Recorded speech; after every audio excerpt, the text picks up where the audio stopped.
ये क्या बदतमीजी है यार, मैंने सोचा था मैगी जैसे नूडल्स बनेंगे, मगर ये तो उससे भी अच्छे बन गए। सिर्फ 3 इंग्रेडिएंट्स और बाहर के प्रिजर्वेटिव्स की छुट्टी। अब तो अम्मी भी नहीं कहेंगी कि बाहर का अनहेल्दी क्यों खा रही हो। बिस्मिल्लाहिर्रहमानिर्रहीम। अस्सलाम वालेकुम दोस्तों, उम्मीद है कि आप सब लोग खैरियत से होंगे। आज हम बनाने जा रहे हैं दुनिया का सबसे आसान पास्ता डो। सिर्फ 3 इंग्रेडिएंट्स और थोड़ी सी टीटिंग, और आपके पास होगा मार्केट से भी ज्यादा फ्रेश पास्ता। अगर आपके पास मशीन नहीं है तो घबराना बिल्कुल नहीं है, क्योंकि मैं आपको हाथ से बनाना भी सिखाऊंगी। ये वीडियो उन लोगों के लिए भी है जो अपना घर से स्मॉल बिजनेस स्टार्ट करना चाहते हैं, तो ये वीडियो होने वाली है काफी इंटरेस्टिंग। रेसिपी स्टार्ट करने से पहले आप कर दें मेरे चैनल को सब्सक्राइब, बेल आइकन क्लिक कर दें और रेसिपी को धड़ाधड़ शुरू करते हैं।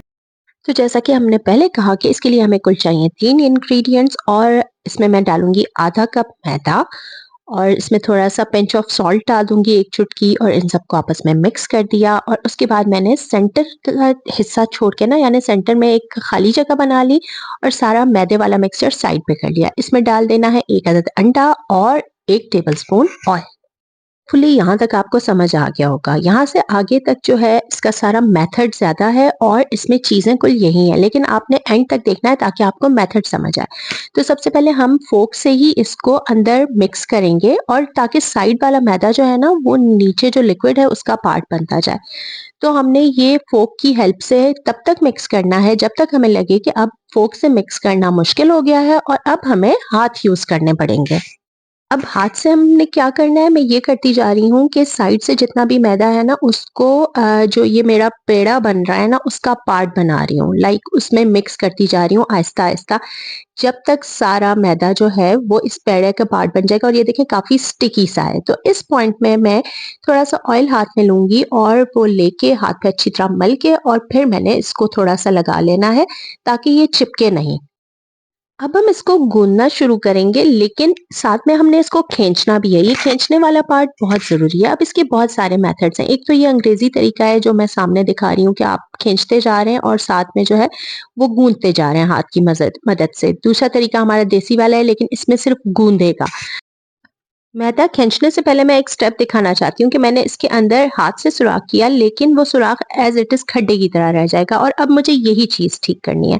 तो इसको एक तो मैंने आपको बताया कि अंग्रेजी मेथड से गूंद सकते हैं, और दूसरा ये कि आप हाथ से सॉसेज बनाएं, उसको हल्का हल्का, बहुत होले हाथ से, बहुत हल्के हाथ से आपने उसको खींचना है और फिर दोबारा फोल्ड करके और दोबारा बनाना है। जब इस मेथड से आप करेंगे तो आपका ये ग्रेजुअली इतना इलास्टिक हो जाएगा कि ये टूटना बंद हो, मतलब टूटना कम हो जाएगा, यानी आप जितना खींचते जाएंगे और वो नहीं टूटेगा। ये खींचने और सॉसेज बनाने का प्रोसेस जो है ना, ये तकरीबन तकरीबन आपकी 10 से 15 मिनट लेगा, तो यानी इसमें टाइम तो लगेगा। अब हम चेक करने के लिए दोबारा खड्डा बनाएंगे पेड़े में, और ये देखें खड्डा वापस आ गया। ठीक है, इसका मतलब हमारा डो तैयार है। और जब डो तैयार हो जाता है तो इसको हमने 2 आवर्स के लिए क्लिंग शीट में बंद करके रख देना होता है। गर्मियां हैं तो फ्रिज में रखें, और सर्दियां हैं तो आप वैसे भी बाहर रख सकते हैं। 2 आवर्स के लिए इसको भूल जाएं। रेसिपी को एंड तक देख लें और चैनल को सब्सक्राइब कर लें ताकि आपको हर स्टेप पता चले। अच्छा जी, मैं इसके लिए यूज कर रही हूँ पास्ता मशीन, और इसका लिंक जो है वो डिस्क्रिप्शन बॉक्स में मैंने दे दिया है, लेकिन आप ये चीज हाथ से भी कर सकते हैं। अभी तक हमने जो प्रोसेस किया है वो हाथ से। अब नेक्स्ट जो है मैंने इसको बेलना है। ठीक है, तो मैं 2 आवर्स के बाद अपना जो है ये डो निकाल लिया है, और अब ये डो बहुत सॉफ्ट होगा, हद से ज्यादा सॉफ्ट, इतना कि ये चिपक भी सकता है। तो अब सारा काम जो है वो खुश्क का है। मैंने खुश्क मैदा बहुत ज्यादा यूज किया है, मतलब इसके लिए खुश्क मैदा बहुत यूज होता है। तो आपने बहुत अच्छी तरह इसको खुश्का लगा देना है आगे से पीछे से, और उसको फिर साफ भी कर लेना है। ठीक है, तो बेलने का तो सिंपल हो जाएगा, आप लोगों ने इसको बेलते जाना है और साथ साथ खुश्का लगाते जाना है। लेकिन जो लोग मशीन यूज करेंगे इसमें थोड़ा सा इजी हो जाता है। सबसे पहले थिकनेस मैंने 1 सेट की और उसमें से पेड़े को निकाल लिया, और इस तरह से हमारी शीट बनना शुरू हो गई है। इसको पास्ता शीट बोलते हैं। उसके बाद इसको अच्छी तरह खुश्का लगाना है, और फिर मैंने सेटिंग में 2 इसकी थिकनेस सेट करनी है, यानी थोड़ा सा कम थिक हो, और फिर दोबारा से इसको मशीन से चला देना है। और इसमें जो है ये आपका जैसे जैसे थिकनेस कम होती जाएगी ना, उसी तरह से आपकी जो शीट है वो बड़ी होती जाएगी साइज में। यही होता है ना बेलने में भी, कि शीट बड़ी हो जाती है। फिर मैंने इसको खुश्का लगाया और फिर मैंने 3 पे सेट किया। अब 3 जो है ना वो बहुत इंपॉर्टेंट है, बिकॉज जब मैं 3 थिकनेस सेट की, उसके बाद मैंने इसके साथ कुछ करना है। इसके साथ ये करना है, ये वाला जो स्टेप बताने लगी हूँ ये एक ही बार होगा।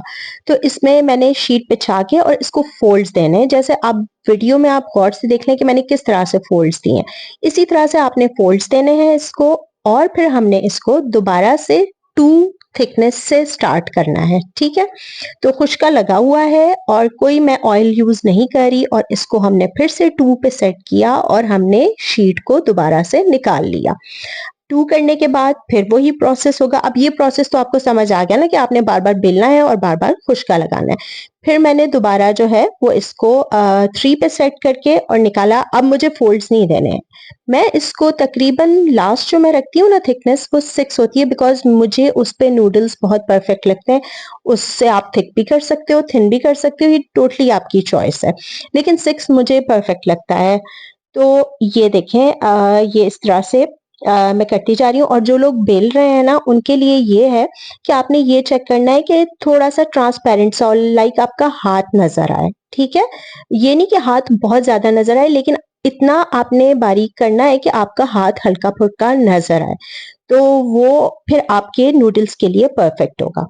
तो अब जो है मेरे ख़्याल से ये 5 वाला चल रहा है और तकरीबन ये 5th टाइम शीट निकल रही है, और देखें ये शीट कितनी बड़ी हो गई है। और अब मैं इसको 1 लास्ट टाइम करूँगी, और उसमें आप देखना कि सिर्फ़ हाफ कप से कितनी बड़ी आपकी जो है वो पास्ता डो शीट बनी है। और फिर एंड तक ये भी देखना कि इससे कितने सारे नूडल्स बनते हैं। फिर आप डिसाइड कर सकते हो कि आपने रेसिपी को डबल करना है या नहीं। डबल में वही होगा कि आप हाफ की जगह 1 कप डालोगे, 2 अंडे डालोगे, और इस तरह से रेसिपी डबल होगी। और ईज़ी, मतलब इसमें कोई इतना मुश्किल नहीं है, ये आप ईज़िली बढ़ा सकते हो अपने हिसाब से, घर के हिसाब से। ये देखें अब शीट कितनी बड़ी हो गई, लेकिन मैं आपको दिखाऊँगी वीडियो में कि ये देखें, ये इतनी लंबी सी शीट होगी। अब ये इतनी लंबी शीट सँभालना आसान नहीं होता, तो मैं इसको 3 पार्ट्स में डिवाइड कर दूँगी, ठीक है? और मैं अभी बताऊँगी कि जो लोग घर पे जिन्होंने हाथ से करना है ना, उन्होंने किस तरह से ये नूडल्स बनाने हैं। तो उसके लिए ये होगा कि हमने इसके ऊपर जो है वो खुशका लगा देना है, ठीक है? दोनों शीट्स, सॉरी, तीनों शीट्स पे दोनों साइड से हमने खुशका लगाना है अच्छी तरह, यानी एक दूसरे से ये शीट्स चिपकनी नहीं चाहिए। और उसके बाद हमने ये करना है कि इनको जो है, अगर आप हाथ से कर रहे हो तो शार्प सी छुरी लेनी है और पतले-पतले आपने काट लेने हैं, जितने बारीक आपसे हो सके। और ये बहुत बिना चिपके हुए बहुत ही मज़े के नूडल्स बनेंगे। लेकिन क्योंकि मैं पास्ता मशीन यूज़ कर रही हूँ, तो मैं आपको दिखाती हूँ कि मैंने इसमें आपको कोई थिकनेस भी नहीं सेट करनी, थिक जितना हो गया सो हो गया। और ये देखें कितने ज़बरदस्त किस्म के नूडल्स निकल रहे हैं। मैंने सबसे पतले वाले उसमें डाले थे, जिसमें से मुझे, क्योंकि मुझे नूडल्स चाहिए थे बहुत पतले से, मैंने मैगी बनाना था। तो ये देखें आप, इतना ज़बरदस्त, इतनी खुशी होती है ना जब अपने हाथ से आपकी अपनी चीज़ निकलती है। ये देखें कितने ज़बरदस्त हैं। नेक्स्ट वीडियो में आपको ये भी बताऊंगी कि इनको किस तरह बनाना है।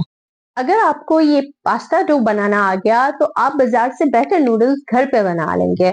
नेक्स्ट वीडियो में मैं प्रोफेशनल रेमन और सीक्रेट टेस्ट मेकर की रेसिपी बताऊंगी जो बिल्कुल बाजार जैसा होगा। पास्ता मशीन का लिंक नीचे डिस्क्रिप्शन बॉक्स में है। इस वीडियो का नेक्स्ट पार्ट मिस ना हो जाए तो इसके लिए आप मेरे चैनल को सब्सक्राइब करें, और अगर आपको मेरी रेसिपी पसंद आई है तो कमेंट करके बता दें और एक लाइक भी दबा दें। Thank you so much for watching. Allah Hafiz.